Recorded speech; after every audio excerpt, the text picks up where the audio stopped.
네, 지금 현재도 움직이는 종목이 많습니다. 오늘 음원 관련된 종목군들의 시세 흐름이 상당히 눈에 띄네요. 저작권법 개정안 발의 소식에 지금 소리바다가 6% 이상 오르고 있고요. 로엔이나 KT뮤직, 네오이즈 예당 지금 현재 1에서 3%대 강세권의 움직임을 형성하면서 테마가 형성이 되고 있다는 점도 살펴보시면 좋겠습니다. 자, 이렇게 종목에 대한 고민들 상당히 좀 많으실 것 같고요. 시장에 대한 이야기들도 많이 하실 것 같은데요. 안내 말씀드리겠습니다. 오후 2시에 방송이 되는 허연의 이슈통 시간에 주제를 기다리고 있습니다. 지금 아자아자 게시판에 오셔서요. 말머리에 이슈통이라고 좀 붙여주시고요. 오늘 시장에서 궁금하신 그런 이슈 주제를 올려주시면 또 선물을 보내드릴 테니까요. 많은 참여 부탁드리겠습니다. 자, 시장은 지금 현재 1938선입니다. 3포인트가량의 내림세. 지금 현재 외국인 투자가들의 선물 시장의 매도세가 조금 더 강해지는 모습이 포착이 되고 있습니다. 어떤 전략이 필요한지 증권사 연구원들의 의견 들어봤는데요. 화면을 통해서 정리를 해보겠습니다. 현대증권 김기영 연구원입니다. 흔들리는 장세 속에서 4분기 전망이 양호한 종목에 대해서 주목을 해보자라는 시각을 전했습니다. 한양증권 임동락 연구원입니다. 의미 있는 반등이나 급락 모두 제한적이다라는 관점에서 박스권 대응을 이야기를 하고 있습니다. 삼성증권 임수균 연구원입니다. 코스피의 추가 하락폭은 제한적일 전망이다라는 관점에서 대형주의 저가 매수 전략을 제시했습니다. 신영증권 이경수 연구원은 종목별 차별화 장세가 전망이 된다라는 의견을 전했습니다. 자, 시장에 대해서는 비슷합니다. 모두 다 박스권의 흐름이다라는 관점에서 지금 종목들에 대한 전략들이 제시가 되고 있는데요. 지금 대형주들에 대한 아포가드 대형주들에 대한 이야기들도 나고 있고 실적 모멘텀을 갖춘 그 종목에 대한 이야기들도 제시가 되고 있습니다. 자, 이 중에서 한양증권 임동락 연구원 만나보겠습니다. 연구원님 안녕하세요. 네, 안녕하세요. 네, 상승과 하락 모두 제한적이다라는 관점에서 한 줄 전략을 주셨습니다. 자, 앞으로 시장 상황에서 그렇다면 어떤 점들을 좀 주목해서 봐야 될까요?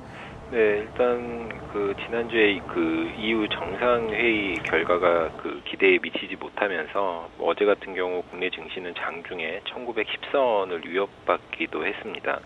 EU 정상회의에서 뚜렷한 성과는 없었지만 다행히 이제 그 이후에 스페인 지방선거가 집권당의 승리로 끝났다는 점에서 심리적 안정에는 일정 부분 기여를 할 것 같고요. 이후에 이제 구제금융 신청 여부가 계속해서 중요한 변수가 될 전망입니다. 당분간 이를 기다리는 관망 분위기를 예상을 하고 있고요. 만약 스페인이 구제금융을 신청을 하게 된다면 어떤 시장 분위기 반전의 계기가 될 것으로 예상을 하고 있습니다. 그리고 이제 대내외적으로 실적 발표가 정점을 향해서 가고 있는데요. 미국에서는 기술주의 실적 부진이 추가 상승에 좀 발목을 잡고 있는 그런 모습입니다. 앞서 인텔이나 구글, MS까지 줄줄이 예상에 미치지 못하는 3분기 실적을 내놓았기 때문인데요. 오늘은 애플이 아이패드 미니를 공개를 하고요. 25일 날 또 실적 발표를 앞두고 있기 때문에 이후에 이제 시장 반응에 따라서 IT 업종에 민감한 반응이 나타날 수 있다는 점을 염두에 둘 필요가 있을 것 같습니다. 전반적으로 시장 분위기는 어떤 새로운 악재에 대한 두려움보다는 어떤 명확한 호재가 등장하지 못하고 있는, 좀 지연되고 있는 것들에 대해서 피로감을 느끼고 있는 구간으로 보여지는데요. 오늘 역시도 어떤 상승 재료가 약한 상태이기 때문에 의미 있는 반등은 좀 어렵지 않을까 이렇게 전망을 하고 있는 상태입니다. 네, 그렇다면 당분간은 단기 조정 형태가 좀 반복이 될 것 같은데 이렇게 박스권 장세는 어떻게 연말까지 계속 될 걸로 좀 봐야 될까요? 일단은 앞서 말씀드린 유럽 쪽의 어떤 리스크 완화 시그널이 리스크 완화가 되는 어떤 가시적인 모습들이 나타난다면 또 시장의 어떤 위험자산 선호가 재개가 될 수 있기 때문에 단기적으로는 유럽 상황 여부를 좀 관심 있게 지켜봐야 될 것 같습니다. 예, 이런 점들 좀 생각을 한다면 오늘 어떻게 전략을 짜봐야 될지 투자 전략 제시를 해주시죠. 예, 일단 현재 상승 어떤 모멘텀이 약한 상태이기는 하지만 미국을 중심으로 해서 어떤 경기 개선 시그널이 이전보다는 좀 강화되고 있는 편이고요. 또 유럽 상황도 스페인이 결국에는 구제금융을 신청하게 될 것이라는 그런 기대감이 유효하기 때문에 어떤 급락 가능성도 좀 낮다고 보여집니다. 때문에 보다 어떤 뚜렷한 호재나 악재가 부각이 되기 전까지는 일정 부분 변동성을 수반한 박스권 장세를 이어갈 가능성이 무게를 두고 있습니다.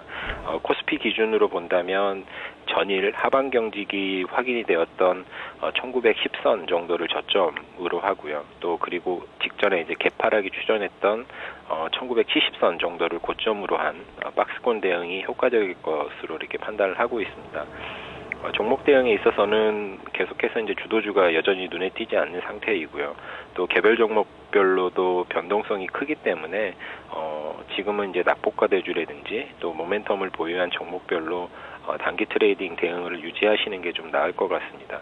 그리고 이제 앞서서 잠깐 언급을 했다시피 애플이 이제 신제품을 출시하는 과정에서 IT 업종에 대한 관심이 높아질 것으로 예상이 되기 때문에 어떤 터치 패널을 비롯한 IT 부품 쪽 대응을 고려하시는 것이 좋을 것 같고요. 또 원화 강세 수혜주 같은 경우도 오늘도 계속해서 원달러 환율이 어제 하루 정도 쉬고 또 이렇게 하락하는 그런 모습들이 나타나고 있기 때문에 원자재 수입 비중이 높은 음식료나 유틸리티, 그 다음에 외화 부채 비중이 높은 항공 같은 원화 강세 수혜주에 대해서도 긍정적인 접근이 가능할 것으로 이렇게 전망을 하고 있습니다. 알겠습니다. 말씀 잘 들었습니다. 네, 감사합니다. 네, 고맙습니다. 박스권 내에서의 대안주를 좀 찾아봐야 될 텐데요. IT 부품주들 그리고 원화 강세 수혜주에 대한 이야기들이 나오고 있습니다.